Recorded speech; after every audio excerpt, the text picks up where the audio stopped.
डगरवा में 3 घटना घट गई, एक ही डगरवा, तीनों सामूहिक बलात्कार।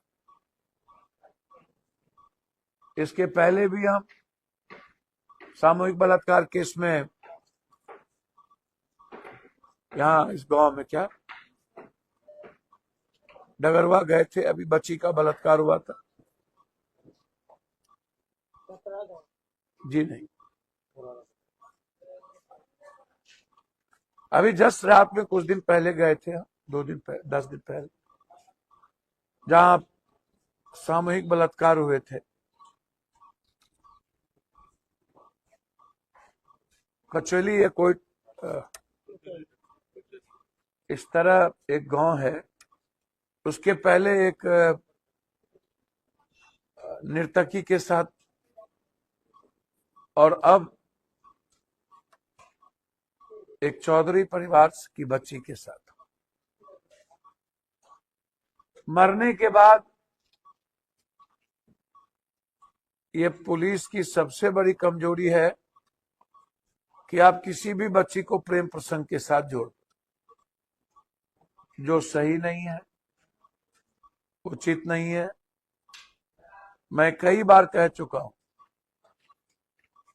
नीट्स की छात्रा का सही तथ्य सामने आ जाए तो बिहार को एक नई आजादी मिल जाए।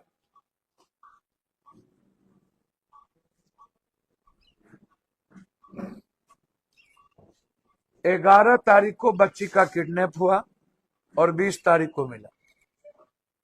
मैं बार बार देखता हूं कि बच्ची के मुद्दों पर थाना के द्वारा पूरी की पूरी निगलेंसी बढ़ती जाती है। पटना में कह दिया गया, अरे बच्ची कहां गई हो, मौज मस्ती करेगा और लौट के आ जाएगा, एंजॉय करने दीजिए। ये वीडियो भी वायरल हुआ था थाना प्रभारी। दरभंगा में भी कही गई, अरे कहीं प्रेम प्रसंग में गया होगा। बच्ची के मामले जब भी आते हैं उसको सीरियस तरीके से, चाहे वो प्रेम प्रसंग का मामला हो, कोई मामला, बच्ची की परिवार का जब कोई कंप्लेन होगा तो उसको 11 दिन तक नेगलेक्ट कैसे किया जा सकता। हर दिन बच्ची के परिवार जाके मिले। अब यह कहना, अब 4 लड़के मिल ही नहीं रहे, यह कहना कि प्रेम प्रसंग था, मेला के बहाने रात में घर से लेके जाना, आप समझिए बात।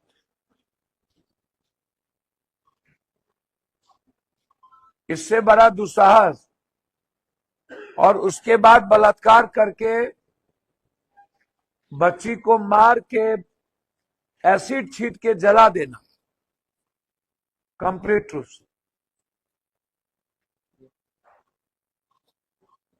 बिहार में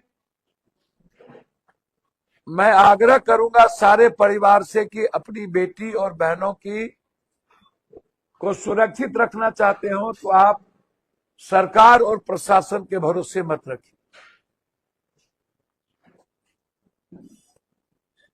सबकी गिद्ध दृष्टि बच्ची के साथ, बच्ची पर रहती, पड़ोसी की भी, कोचिंग जहां जाता है वहां भी, स्कूल जहां जाता है वहां भी, तो एक भी बच्ची सुरक्षित नहीं। लगातार घटना घटित हो और हम कोई निर्णय पे नहीं पहुंच पा रहे।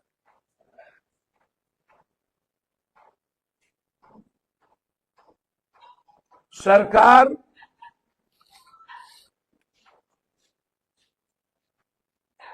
अपनी कमजोरी को बचाने के लिए बच्ची को बलि का बकरा बना, और बाद में मरने के बाद उसके चरित्र का दुष्हरण करना, ये सही नहीं। हम छपरा भी गए थे, वहां भी यह कह देना कि बच्ची का प्रेम प्रसंग था। तो भैया सरकमस्टांसेस तो थे मरने के कि नहीं थे? किसने मारा? या बच्ची मरने पर मजबूर क्यों हुई? तो 302 का मुकदमा लगेगा कि? नीड्स की बच्ची के मामले में अभी तक मनीष का, घर के मालिक का मोबाइल का लोकेशन और उसकी पूरी कॉल डिटेल की जांच तक नहीं, वैसे ही रखा हुआ। डॉक्टर का कॉल डिटेल जांच नहीं। और मनीष के हॉस्टल में सेक्स रैकेट चल रहा था ऊपर में। 62 बच्ची में कितने बच्ची पढ़ने वाली थी, कितने बच्ची बंगाल और नेपाल की थी, वो उसको देखने की जरूरत है, रजिस्टर देखने की जरूरत है कि वो 60-62 बच्ची में कौन कौन लोग थे, उस पर नहीं सवाल। मेरा 2 सवाल इसमें है कि बच्चे के परिवार ने पूरे थाना पर आरोप लगाया है, डगरवा थाना, और अभी तक डगरवा थाना के किसी पर भी इतनी बड़ी घटना, बच्ची बच सकती थी यदि हम एक्शन लेते। बच्ची मारा नहीं जा सकता था, लेकिन कोई एक्शन नहीं लिया। हो जाएगा, आ जाएगा, देख लेंगे 2 दिन के बाद, 1 दिन के बाद। जो भी बच्ची का जिस थाने में किडनैपिंग हो या घटना घटित हो, उस थाना के थाना प्रभारी को दोषी ठहराना चाहिए। जब तक आप अकाउंटेबिलिटी, जिम्मेदारी तय नहीं करेंगे, बच्ची सुरक्षित नहीं हो। मैंने आईजी साहब से रिक्वेस्ट किया कि इसकी जांच होनी चाहिए कि इसमें कौन कौन लोग दोषी हैं, ये बच्ची किनके निगरानी से गई, और इतना बड़ा जघन्य अपराध तो कभी निर्भया, इससे बड़ा अपराध तो कोई हुआ नहीं कि सामूहिक बलात्कार, फिर मारा गया और फिर एसिड छींट के पूरा का पूरा शरीर जला दिया।